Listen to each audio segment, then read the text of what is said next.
Right අභියෝග ගත්තොත් කිහිපයක්ම තියෙනවා සිල්ලර් වෙල් සෙල් වලට. ඒ වලින් අපි ගත්තොත් එක අභියෝගයක් තමයි මේ සේවක ආකර්ෂණය. අපි කියනවා attraction. කොහොමද මේ තරුණ ජෙනරේෂන් Z එක නැත්නම් ජෙනර් Z නැත්නම් මිලේනියල්ස්ලා කොහොමද අපි ආකර්ෂණය කරන්නේ මේ සුප්‍රී වෙල් සෙල් සහ අනිකුත් සිල්ලර් වෙල් සෙල් වලට. ඒ වගේම අපි ගත්තොත් පුහුණුව සහ සංවර්ධනය විශේෂයෙන් දක්ෂ නිපුණතාවයන් වලින් පිරිසක් සංවර්ධනය කිරීම අභියෝගයක් වෙලා තියෙනවා. විශේෂයෙන් අපි ගත්තොත් අද ලංකාවේ ශ්‍රම බලකාය ඉන්නවා මිලියන 8.1ක්. ඒකෙන් 20ක් විතර තොගසා සිල්ලර වෙළඳාමේ රැකියා කරන්නේ. ඒ කියන්නේ මිලියන 2කට කිට්ටු වෙන්න මේ රැකියා කරනවා සිල්ලර වෙළඳාංශේ.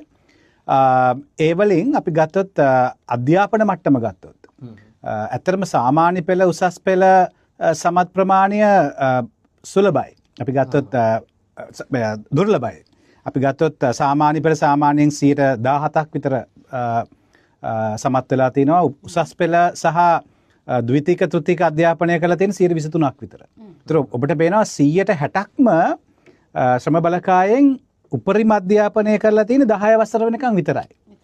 ඉතින් අත්‍තරම ගත්තම දක්ෂ නිපුණතාවයෙන් දැනුමෙන් පිරිච්ච සේවක බලකායක් අත්‍තරම ලංකාවේ ටිකක් දුර්ලභයි. ඉතින් අපිට සිද්ධ වෙනවා විශේෂයෙන් අපි රැකියාවලට ගත්තම ඔවුන්ගේ නිපුණතා සංවර්ධනය කරන්න. ඉතින් ඒක දෙවන ලොකු අභියෝගයක්. ඒ වගේම අද සුපිරි වෙල් සෙල් විතරක් නෙමෙයි සෑම ලංකාවේ ආයතනයක තියෙන ලොකුම සහ ජාත්‍යන්තර තලයේ ලොකුම අභියෝගයක් තමයි අපි කියනවා සේවක කැපවීමේ අඩුකම. විශේෂයෙන් අපි ඉංග්‍රීසියෙන් කියනවා මේකට මේ engagement, employee engagement කියලා. අද ජාත්‍යන්තර සහ ලංකාවේ සමීක්ෂණ කරාම හඳුනගෙන තියෙනවා 76කට වඩා වැඩි පිරිසක් සේවක කැපවීම උපරිම දෙන්නේ නැහැ.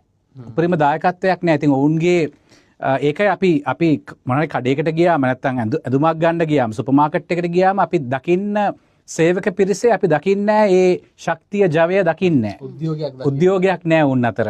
ඔවුන් hina වෙන්නේ නැහැ. සමහරට ආමන්ත්‍රණය කරන්නේ නැහැ, කතා කරන්නේ නැහැ. ඔව් බුම්මගෙන ඉන්නේ. රයිට් මේ සමහරට අපි මොන දෙයක් කිව්වම ගණන් ගන්න නැහැ. රයිට් ඉතින් එහෙම වෙලා තියෙන මේ සේවක කැපවීම නැත්නම් මේ එන්ගේජ්මන්ට් කියන එක අඩුවක් තියෙනවා.